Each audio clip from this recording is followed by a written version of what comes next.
Hello दोस्तों, कैसे हैं सभी लोग। दोस्तों आज का क्लास रहेगा आपका डीएड आईडीडी फर्स्ट ईयर से। डीएड आईडीडी फर्स्ट ईयर से, ठीक है। कोर्स है हमारा आज का कोर्स 4 पर बात करेंगे, चाइल्ड डेवलपमेंट एंड लर्निंग, यानी कि कोर्स नेम जो है हमारा या पेपर नेम जो है आईडीडी फर्स्ट ईयर का course for child development and learning, ठीक है। यूनिट है हमारा 1.1 definition and meaning of growth and development, ठीक है। इसमें हम करेंगे आज वृद्धि और विकास का अर्थ क्या है और उसकी परिभाषा क्या है, ठीक है। वृद्धि और विकास को समझेंगे, ठीक है दोस्तों। यूनिट 1.1 ध्यान रखिएगा। तो दोस्तों सबसे पहले हम बात करेंगे ग्रोथ के बारे में, यानी कि वृद्धि।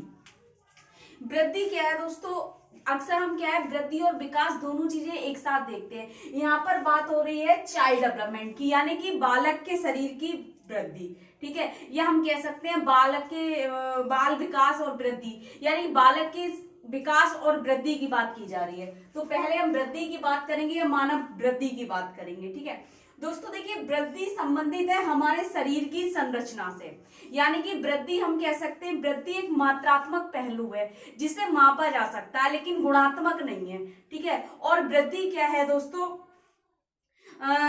शारीरिक संरचना से, यानी कि शारीरिक संरचना का परिणाम है वृद्धि। एक तरीके से अगर हम बात करें शारीरिक संरचना में जो बढ़ोतरी होती है वह क्या है, वृद्धि है। जैसे हम बात करें शारीरिक संरचना मतलब हमारे शरीर की बनावट, हमारे शरीर का आकार, हमारे शरीर का भार, तो इन सभी चीजों से संबंधित जो बढ़ोतरी होती है वह हमारी क्या कहलाती है, वृद्धि कहलाती है। देखिए दोस्तों वृद्धि के बारे में क्या कहा गया है, वृद्धि शरीर के अनुपात में मात्रात्मक परिवर्तनों को प्रदर्शित करती है, यानी कि वृद्धि जो है शरीर के अनुपात में मात्रात्मक परिवर्तनों को प्रदर्शित करती है। जैसे हम बात कर सकते हैं कि शरीर जो एक प्रदर्शित रूप से हम देख सकते हैं जिसे, ठीक है ना, और मात्रात्मक पहलू है और एक संरचनात्मक परिवर्तन है। जैसे हम बात करें ऊंचाई, यानी कि किसी बालक या व्यक्ति की ऊंचाई, यानी कि उसकी लंबाई शरीर की, उसका भार यानी कि उसमें वजन होना, वेट उसका, आंतरिक अंगों आदि में परिवर्तन ही वृद्धि है। यानी कि बच्चे के आकार, ऊंचाई, भार या और वजन और उसके आंतरिक परिवर्तन, आंतरिक अंगों में परिवर्तन ही वृद्धि कहलाती है। आंतरिक अंगों से मतलब हो गया हमारा हृदय हो गया, ठीक है, किडनी हो गई अगर हम बात करें तो यहाँ पर, ठीक है, हमारा हृदय, भुजाएं, मांसपेशियां, ये सारी चीजें क्या है हमारे आंतरिक रूप से परिवर्तनीय संरचना को प्रदर्शित करती हैं, ठीक है। फिर कह रहे हैं वृद्धि का तात्पर्य न केवल ऊंचाई और वजन के संदर्भ में है, यानी कि ऐसा नहीं है कि वृद्धि केवल ऊंचाई और वजन के संदर्भ में है। वृद्धि शरीर के संपूर्ण आयामों में बढ़ोतरी है, यानी कि शरीर में जितने भी प्रकार की हमारी बढ़ोतरी होती है, मोटापा, भार, जो भी है, वसा चर्बी भी हम कह सकते हैं इस चीज में, अगर बढ़ोतरी हो रही है तो संपूर्ण आयामों में बढ़ोतरी वृद्धि है। कह रहे हैं बल्कि शरीर के अंगों जैसे सिर, भुजाएं, धड़, हृदय और मांसपेशियों में बढ़ोतरी भी वृद्धि है, ठीक है। यह वृद्धि के प्रारंभिक चरण से अंतिम चरण तक बदलता रहता है, यानी कि वृद्धि जो है प्रारंभिक चरण से, अगर हम बात करें कि वृद्धि जब से स्टार्ट होती है या वृद्धि होना शुरू होती है, प्रारंभ होती है, तब से पहले चरण से और अंतिम चरण तक बदलती रहती है। किस रूप में अगर हम बात करें वृद्धि के बारे में दोस्तों, देखिए जब बच्चा जन्म लेता है तो उसके अंदर बहुत सारी अस्थियां पाई जाती है, ये धीरे धीरे क्या हो जाती है, कम हो जाती है, जुड़ती जाती है मांसपेशियां, ठीक है। अगर हम बात करें बच्चे का आकार इतना होता है, धीरे धीरे बढ़ता जाता है, फिर एक स्तर उसका ऐसा आता है, एक आयु उसकी ऐसी आती है, कभी बालक मोटा हो जाता है, पतला हो जाता है, बहुत दुबला हो जाता है, कभी बहुत ज्यादा मोटा हो जाता है। तो कहीं ना कहीं वृद्धि का जो आकार उन्होंने कहा है कभी कभी कम होता है और कभी कभी बढ़ता रहता है, ठीक है। यानी कि वृद्धि के प्रारंभिक चरण से अंतिम चरण तक बदलती ही रहती है वृद्धि। इस प्रकार वृद्धि शारीरिक परिवर्तनों तक सीमित है, यानी कि वृद्धि क्या है, शारीरिक परिवर्तनों तक सीमित है, ठीक है।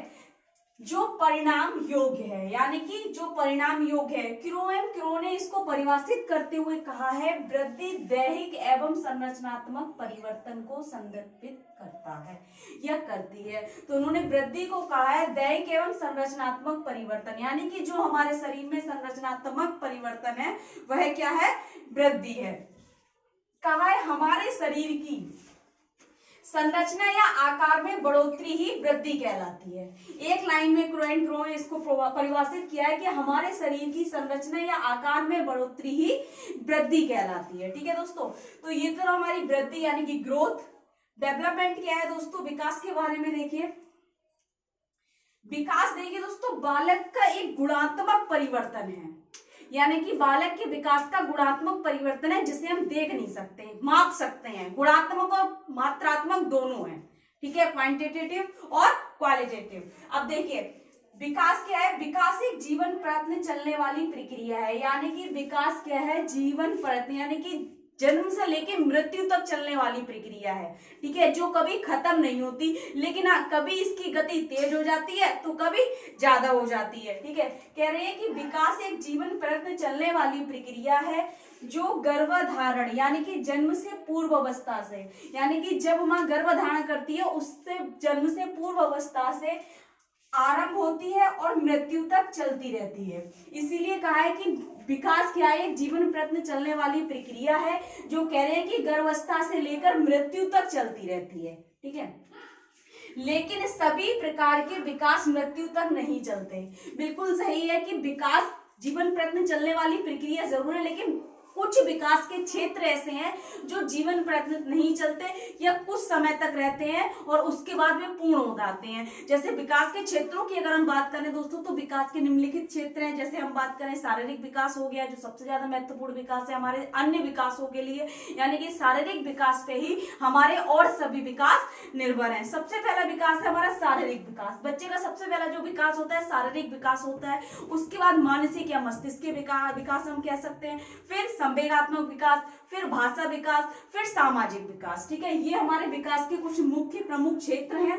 तो दोस्तों कह रहे हैं कि विकास क्या है कि मृत्यु तक चलते हैं, लेकिन सभी प्रकार के विकास मृत्यु तक नहीं चलते।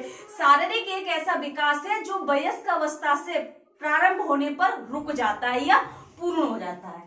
ठीक है, कह रहे हैं कि सभी प्रकार के विकास मृत्यु तक नहीं चलते। ठीक है, मृत्यु तक चलते रहते हैं, लेकिन शारीरिक विकास एक ऐसा है जो वयस्क अवस्था शुरू होने पर रुक जाता है।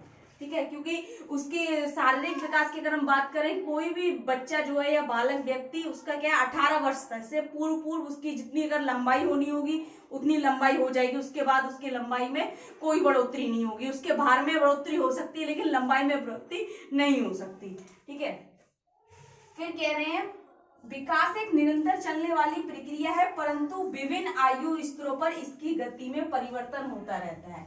यानी कि विकास की प्रक्रिया जो है निरंतर तो चलती रहती है, कभी ना रुकने वाली प्रक्रिया है, लेकिन इसकी गति, अगर हम एग्जाम्पल की बात करें, देखिए दोस्तों शैशव अवस्था में सबसे ज्यादा बच्चे का विकास होता है, उसका मस्तिष्क के विकास, भाषा विकास, और सबसे ज्यादा महत्वपूर्ण अवस्था विकास की कौन सी है, सबसे ज्यादा संवेदनशील अवस्था कौन सी अवस्था को कहा गया है, शैशव अवस्था को कहा गया है। लेकिन शैशव अवस्था अभी किस पर निर्भर है, शारीरिक विकास पर निर्भर है। ठीक है, ये चीज ध्यान रखना, कभी कभी 1 नंबर में या 2 नंबर में आपको क्वेश्चन पूछ लिया जाता है कि सबसे संवेदनशील अवस्था कौन सी है। तो सबसे संवेदनशील अवस्था अगर हम बात करें तो शैशव अवस्था है, और सभी विकास किस विकास पर निर्भर है, तो वे शारीरिक विकास पर निर्भर है। ठीक है, तो इसकी गति शैशव अवस्था में बहुत तेज होती है, लेकिन बाल अवस्था में आकर इसकी गति क्या है, कम हो जाती है। सेम अधिगम का भी ऐसा है कि जब बच्चा सीखता है तो शैशव अवस्था में अच्छा सीखता है, बाल अवस्था में उसकी गति धीमी हो जाती है। विकास की भी प्रक्रिया ऐसी है, और फिर किशोर अवस्था में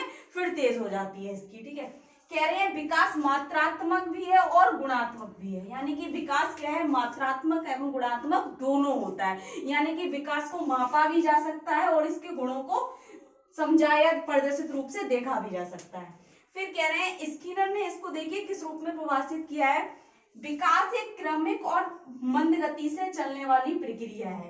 क्रमिक का मतलब है विकास अपने क्रम से चलता है, विकास का एक क्रम है, उसका अनुसरण करते हुए चलता है। विकास के क्रम की अगर हम बात करें दोस्तों कि जब बच्चा पैदा होता है, ऐसा नहीं है कि सबसे पहले पैदा होके वो चलना या दौड़ना सीख जाता है। विकास का एक क्रम होता है कि बच्चा सबसे पहले गर्दन संभालता है, धीरे धीरे अपने भुजाओं को संभालता है, अपने धड़ को संभालता है, धीरे धीरे क्या है वह बैठना सीखता है, बैठने के बाद क्या है सपोर्ट के साथ खड़े होना सीखता है। यानी कि हर एक क्रम को वो धीरे धीरे अनुसरण करते हुए विकसित हो रहा है बच्चा, ठीक है। तो कह रहे विकास एक क्या है क्रमिक और मंद गति से चलने वाली प्रक्रिया है, यानी कि क्रम का अनुसरण करते हुए धीरे धीरे गति से चलने वाली प्रक्रिया है।